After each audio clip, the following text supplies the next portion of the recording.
Приближается пора сдачи ЕГЭ, и в этом году процедура проведения экзамена подверглась изменениям.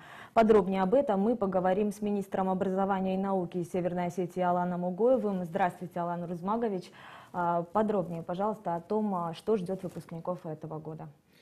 Добрый день, Яна. В первую очередь, конечно же, хотелось сказать, что все изменения, которые произошли, они носят абсолютно несодержательный характер, то есть изменения произошли только в части информационной безопасности, которые направлены на то, чтобы ЕГЭ стал прозрачным, объективным и честным.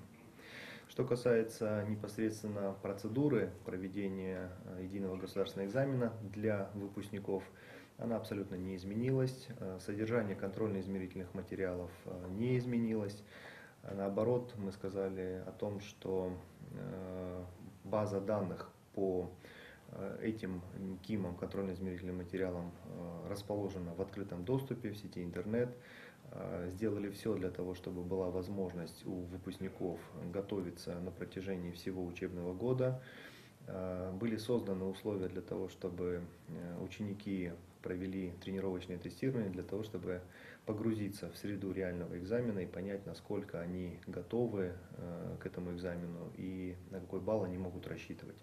А также с учетом своевременности, на наш взгляд, предпринятых мер, есть возможность еще поработать над теми, скажем так, разделами, которые являются слабым местом у того или иного ученика. Ну вот мы знаем, что будет уделено особое внимание информационной безопасности на пунктах проведения ЕГЭ. Планируется установить камеры. Можно поподробнее об этом? На самом деле это не является неким новшеством в стране. Уже на протяжении 4 лет многие субъекты Российской Федерации использовали данный вид контроля. Это установка видеонаблюдения с использованием аудиозаписи для того, чтобы можно было отследить и проследить, были ли нарушения во время проведения единого государственного экзамена. На самом деле в республике только в этом году устанавливается видеонаблюдение во всех пунктах проведения экзамена. Их насчитывается у нас 35. Соответственно, порядка 6 тысяч детей у нас будут сдавать в этом году единый государственный экзамен. Основными являются математика и русский язык. Помимо, что касается информационной безопасности, помимо видеонаблюдения будут использованы сотрудники правоохранительных органов для обеспечения той же информационной безопасности и физической безопасности.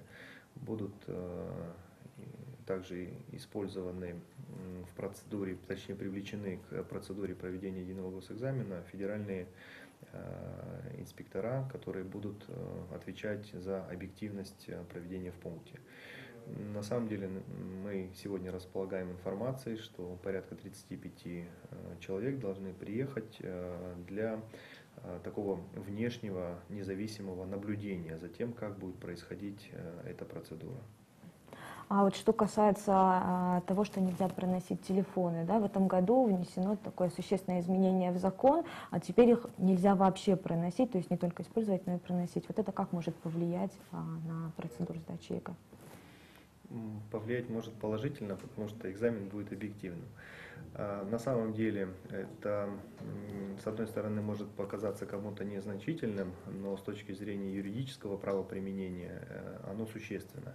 Изменение касается порядка проведения единого госэкзамена, который уже запрещает с этого года сам факт наличия средств связи, любого средства коммуникации. Это не только телефон, это может быть и планшет, либо любое другое средство связи. Раньше норма была прописана как запрет на использование во время проведения единого госэкзамена.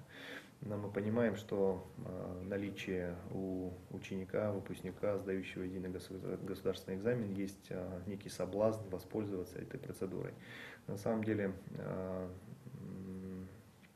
наказание за использование этого средства, то есть это как шпаргалка, как необъективное, соответственно, проведение экзамена предполагает аннулирование результатов у этого участника экзамена с фактически отстранением его от процедуры проведения единого госэкзамена и не получения аттестата в текущем году.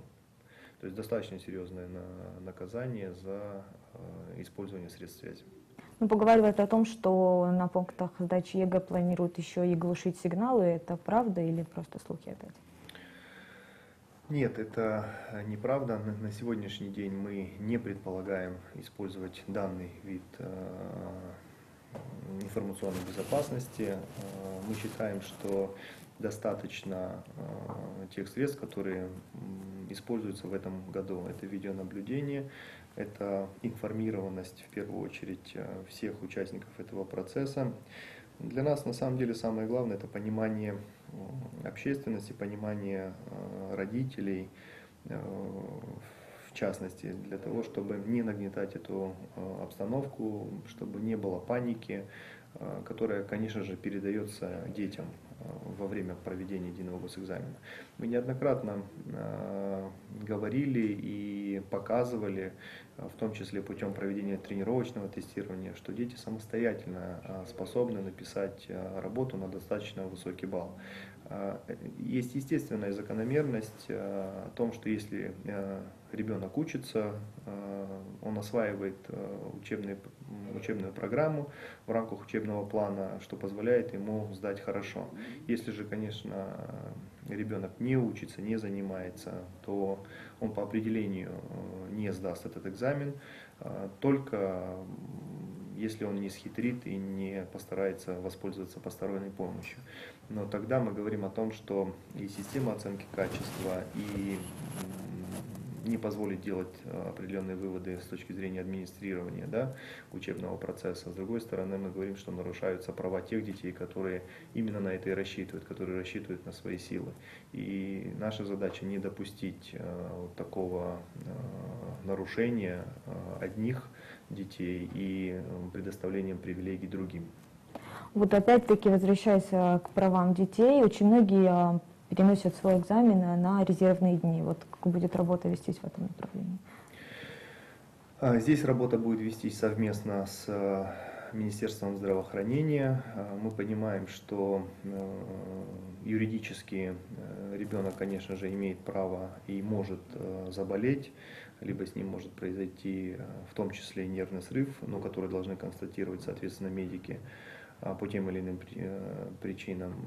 И есть всегда возможность пересдать экзамен, чтобы не остаться без результатов по тому или иному предмету, для того, чтобы ребенок имел возможность поступать в высшее учебное заведение.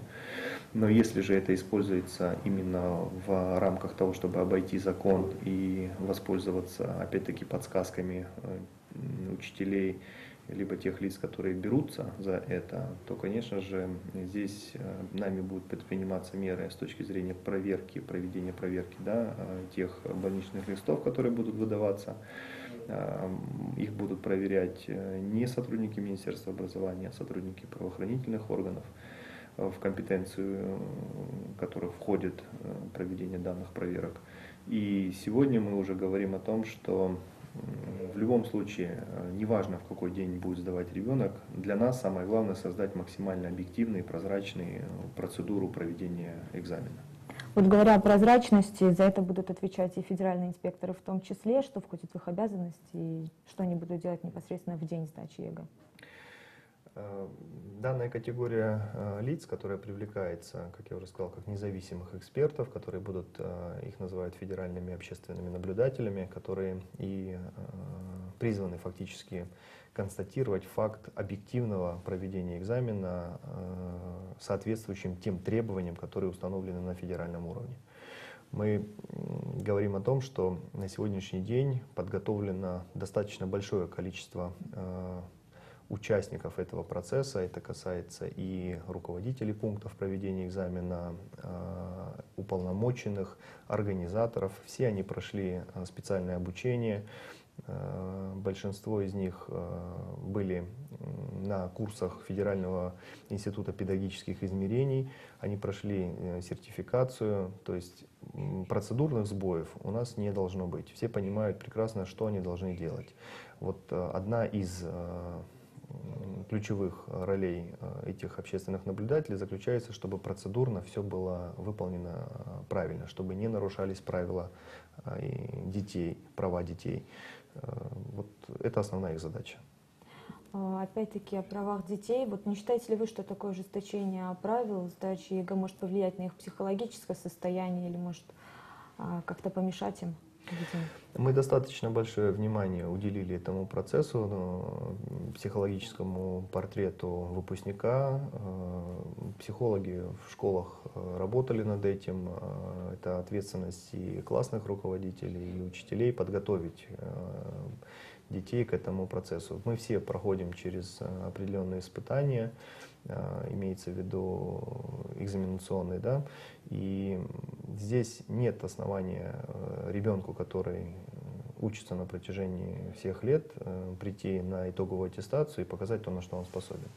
У вас есть причины волноваться, у вас есть причины паниковать и быть обеспокоенным в случае того, что вы будете рассчитывать на постороннюю помощь, использовать запрещенные средства для того, чтобы получить нечестную и не вашу оценку. Если же нет, то нет причины для волнения и беспокойства в паническом состоянии. А естественное, здоровое волнение, это, я думаю, что это нормально.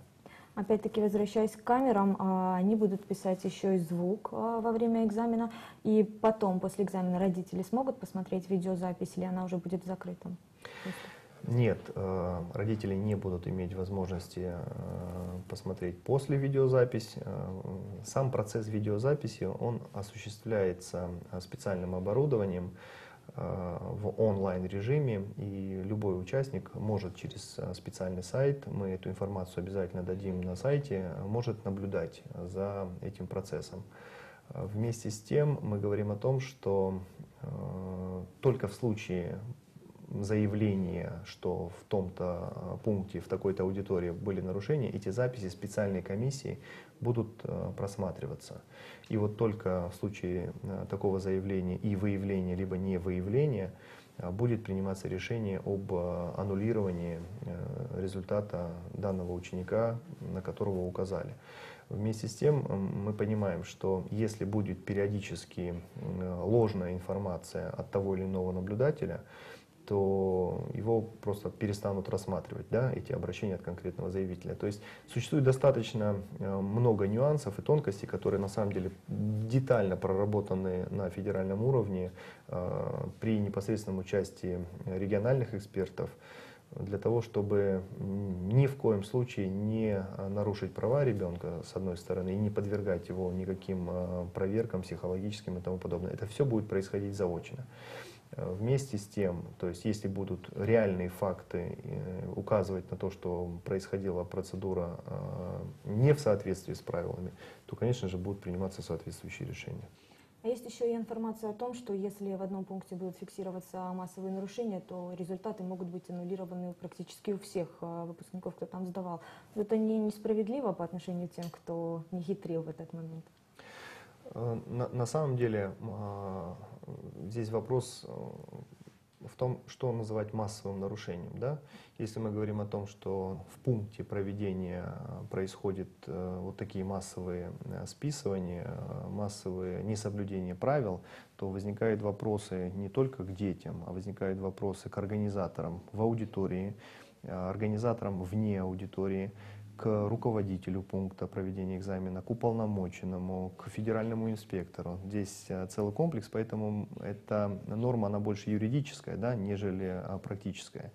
Поэтому и здесь нужно понимать, что мера ответственности именно у организаторов в этом году, она гораздо выше, нежели она была, то есть вплоть до уголовной ответственности. Вот в такой ситуации, если массовые списывания, то какие санкции могут применяться к школьникам? Результаты будут аннулированы. Без права пересдачи? Без права пересдачи. И еще раз, мы же понимаем с вами, что это ответственность ученика. Его право – это прийти и сдать честно и объективно экзамен, показать уровень своих знаний. но ни в коем случае не его ответственность в том, чтобы он не нарушал те правила, которые установлены, правила, с которыми он ознакомлен. Мы все понимаем, что ЕГЭ в любом случае это стресс для ребенка. Вот, а вы, как человек, который сдавал по старой схеме, да, и который работает с новой системой, как вы считаете, какая из систем лучше и какую бы вы для себя, наверное, выбрали? Боюсь, что сегодня выбора нет. Реально, если выпускник хочет продолжить свое обучение в высшем учебном заведении, он обязан сдавать экзамен в форме единого госэкзамена. Только в исключительных случаях можно сдавать форму в традиционной. Я как ученик, как выпускник школы прекрасно помню, что я очень сильно переживал на выпускных экзаменах. Все переживали, и это естественный процесс. Но никто не думал о том, что, скажем так, не было паники. Да? Объясню почему. Потому что на сегодняшний момент изменился сам принцип поступления в высшее учебное заведение. При этом очень многие родители сейчас говорят о том, что сдать ЕГЭ очень сложно, учитывая уровень знаний, который дают в школах. Вот вы как к этому высказыванию относитесь? Если ребенок учится, если учитель относится максимально ответственно к своей работе, то, конечно же, ребенок вполне способен освоить материал на 85-90 баллов. И мы об этом говорим, что отличники, ребята, которые достаточно успешны в учебном процессе, они легко самостоятельно набирают эти высокие баллы. Вы сами, как министр образования, сдавали ли ЕГЭ и какой был ваш результат? Пробовали ли? Интересный вопрос, но думаю, что он не совсем корректный, потому что, еще раз хотел отметить, что экзамен сдается в форме единого госэкзамена на основе того материала, который был пройден, да, в течение лет обучения, и только он может показать, да, как бы реальный уровень знаний после освоенного материала. Слишком много времени прошло с момента моего выпуска из школы. То есть количество баллов не раскрываете? Я не раскрою, да. Спасибо. Алан Рузмагович. Сегодня в студии Осетия ТВ вместе с министром образования и науки Северной Осетии Аланом Угоевым мы обсуждали изменения, которые внесли в процедуру сдачи ЕГЭ. Спасибо, всего доброго.